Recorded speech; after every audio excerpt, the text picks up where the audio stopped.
இந்திக்கு கையெழுத்து வாங்குகிறேன், நாட்டு மக்கள் அதை ஆதரிக்கிறார்கள் அப்படின்னு கிளப்பினோன்னே, ஓ இந்தி தான் வருது போல் இருக்குது, அதனால தான் இந்த அண்ணாமலை கையெழுத்து வாங்குறேங்கிறாருன்னு சொல்லி இந்த குழப்பம் ஏற்பட்டதுக்கே அண்ணாமலை தான் காரணம். நான் தான் இதை தெளிவுபடுத்தினேன். இந்தி வரவில்லை, மூன்றாவது மொழியாக நாம் தேர்வு செய்கிற மொழியை வைத்துக் கொள்ளலாம். அண்ணாமலை சும்மா இப்போ காலாவதி ஆகி போன கொள்கை, அதெல்லாம் காலாவதி ஆகாது, எங்களுடைய வாழ்க்கை அழிஞ்சு போயிடும். நீ இந்தியை கொண்டு வந்து இங்கே திணித்தால் கங்கை நதிக்கரைக்காரன் காவிரி கரைக்கு கலெக்டர் ஆவான். நாங்கள் எங்கே போய் ஆகுது? உனக்கு அது வலதுகை, எங்களுக்கு இடதுகை. இந்தி உனக்கு வலதுகை, எங்களுக்கு இடதுகை. அதனாலே இந்தி என்பது என்றைக்கு கிடையாது. ராஜாஜி சொன்ன கொள்கை தான் எனக்கு ரொம்ப அழுத்தமாக பிடிக்கும். இந்த 18 மொழி 16 மொழி இதெல்லாம் தூக்கி எறிந்து விட்டார். இங்கிலீஷ் எவர், ஹிந்தி நெவர்னார்.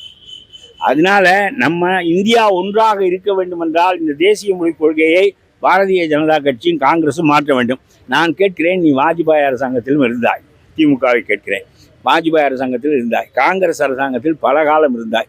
எப்பொழுதாவது இந்த தேசிய மொழி கொள்கையை பரிசீலனை செய்யுங்கள் என்று சொன்னதுண்டா? நீ ஆட்சியில் இருக்கிற போது, உன் கையில் அதிகாரம் இருக்கிற போது, உன் தயவில் அவன் இருக்கிற போது இதெல்லாம் பேச மாட்டேன்கிறாய். அப்புறம் மவுண்ட் ரோட்ல மல்யுத்தத்துக்கு வருகிறாயா என்று கேட்பதில் என்ன பொருள் இருக்கிறது?